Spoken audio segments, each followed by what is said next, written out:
Tribunal Prime XL Naga reviewed the sentencing documents one final time, her crystalline appendages clicking against the quantum glass surface of her judicial bench. Before her stood the human delegation, 12 individuals who had been convicted of aggressive diplomatic interference in the Tau Ceti incident. The sentence is exile to Karen VII. She pronounced, her words translating through the universal interface with cold precision. Class 0 designation. No appeal, no rescue, no contact for 50 standard years. The humans accepted the verdict with that peculiar calmness that had made them so frustrating to deal with during the diplomatic crisis. Ambassador Sarah Martinez nodded once, her expression unreadable. Zelnaga felt a twinge of what other species might call guilt. In the 4,000-year history of the Galactic Tribunal, only 17 beings had ever been sentenced to a Class 0 Deathworld. None had survived longer than 3 local days. Class 0 worlds represented the absolute limit of planetary hostility, atmospheres that could dissolve titanium, gravity fields that shifted randomly due to unstable core dynamics, predatory ecosystems where every organism had evolved to kill everything else, and radiation levels that could sterilize most known life forms within hours. Karen VI was the worst of them all. Dr. Elena Vasquez sealed the atmospheric processor and stepped back to admire their work. Around her, the settlement of New Geneva bustled with activity as humans went about their daily routines, tending the hydroponic gardens, maintaining the fusion reactors, and preparing for the evening's cultural activities. It had been 18 months since their arrival on Karen VII.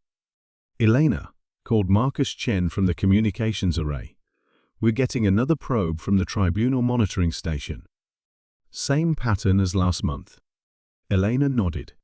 The Galactic Tribunal had been sending automated probes every 30 days, probably expecting to find nothing but bones and wreckage.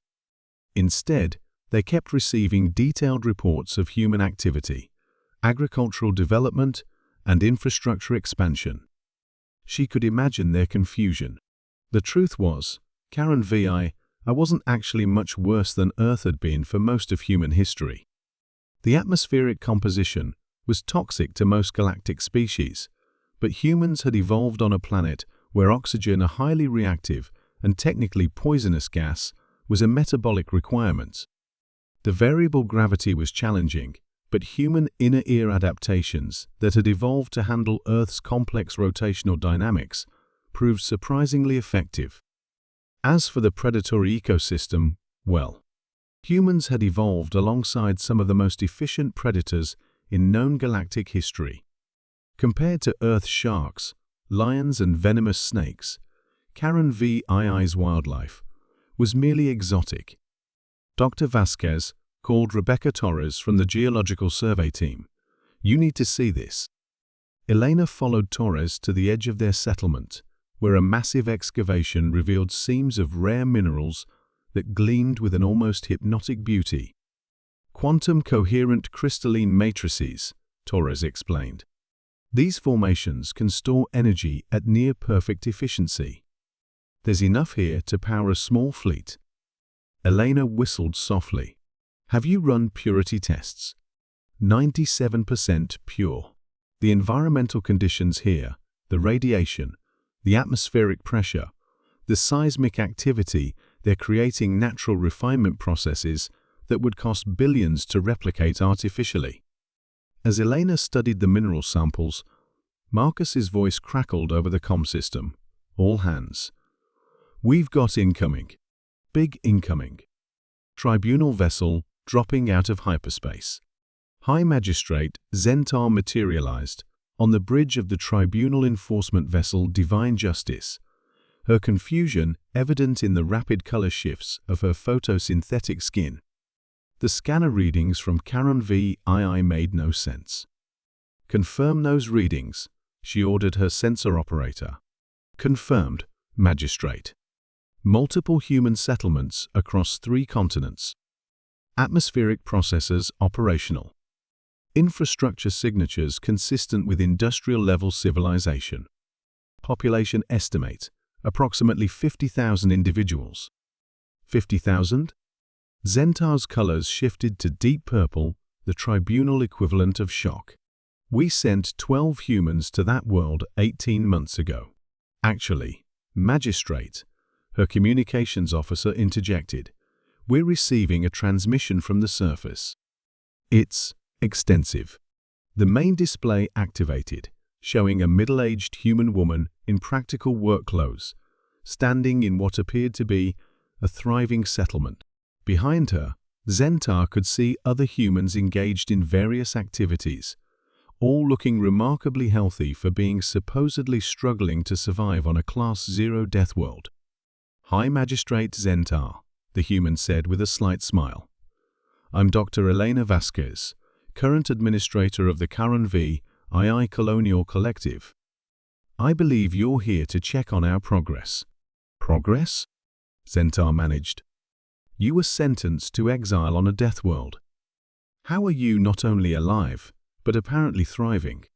"Well," Dr. Vasquez replied, "it turns out that your classification system is somewhat species-specific. What's lethal to most galactic civilizations is merely challenging to humans. We've adapted quite well." The display shifted to show aerial views of the human settlements, advanced hydroponic facilities, geothermal power plants, and what appeared to be mining operations on a massive scale. "We've actually been meaning to contact the Tribunal," Dr. Vasquez continued. "You see, we've discovered that Karen VII is rich in quantum coherent crystals. Incredibly rare in most of the galaxy, but apparently common here due to the unique environmental conditions you thought would kill us." Zenta felt her photosynthetic processes slow as the implications sank in. "You're saying you've turned your place of exile into a mining operation?" "Among other things. We've also established diplomatic contact with 3 previously unknown civilizations in this sector, mapped 17 star systems, and developed new atmospheric processing techniques that could terraform hostile worlds in a fraction of the usual time." The transmission paused as Dr. Vasquez consulted a datapad. "We'd like to propose a treaty with the Galactic Tribunal. Karen VII becomes a recognized human colony world. We share our discoveries and technologies, and perhaps we can discuss more mutually beneficial arrangements for future diplomatic incidents." Zenta realized that the Tribunal had made a critical error in their understanding of human capabilities. They had intended to exile the humans to certain death, but instead had accidentally given them a world perfectly suited to their unique adaptations, a world rich in resources that most galactic civilizations couldn't even access. "There's one more thing," Dr. Vasquez added, a smile widening. "We've been in contact with Earth. Apparently, word has gotten out about the opportunity here. We're expecting the first wave of voluntary colonists to arrive next month.